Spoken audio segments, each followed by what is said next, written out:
धारदार तलवारी बाळगणाऱ्या 2 आरोपींना परतूर पोलिसांनी ठोकल्या बेड्या। 4 धारदार तलवारी जप्त करत 2 जणांना घेतले ताब्यात।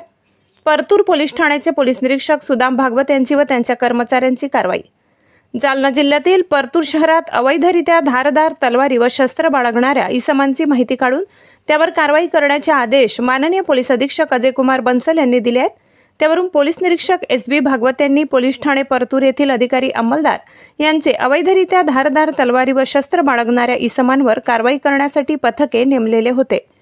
दिनांक 8/8/2025 रोजी पोलीस निरीक्षक भागवत यांना माहिती मिळाली की परतूर पारडगाव रस्त्याच्या बाजूला व रेल्वे स्टेशन समोर एका घरामध्ये काही अवैधरित्या धारदार तलवारी बाळगत आहेत असे खात्रीशीर माहिती मिळाली होती। त्यावरून भागवत यांनी पोलीस ठाणे परतूरचे 2 पथक अवैधरित्या धारदार तलवारी बाळगणाऱ्या इसमांना पकडण्यासाठी सूचना देऊन आदेशित केले होते। पथकातील अधिकारी अंमलदार यांनी परतूर पारडगाव रोडवरील घरामध्ये जाऊन पाहणी केली असता इसम नामे संतोष लक्ष्मण काळे वय 32 वर्ष राहणार परतूर पारडगाव रोड परतूर व एक महिला असे दोघे 3 अवैधरित्या धारदार तलवारी बाळगताना मिळून आले आहेत।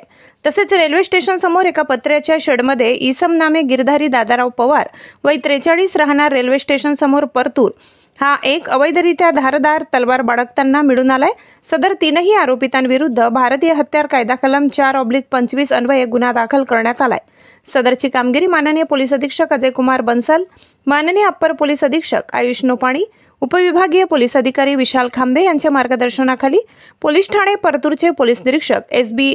भागवत, पोलीस उपनिरीक्षक अमोल रावते, अंमलदार धर्मा शिंदे, किरण मोरे, गजानन राठोड, विजय जाधव, नरेंद्र चव्हाण, दशरथ गोपनवाड, पवनकुमार धापसे, महिला अंमलदार कल्पना थडे, आयटी सेल अंमलदार सागर बाविस्कर यांनी केली आहे।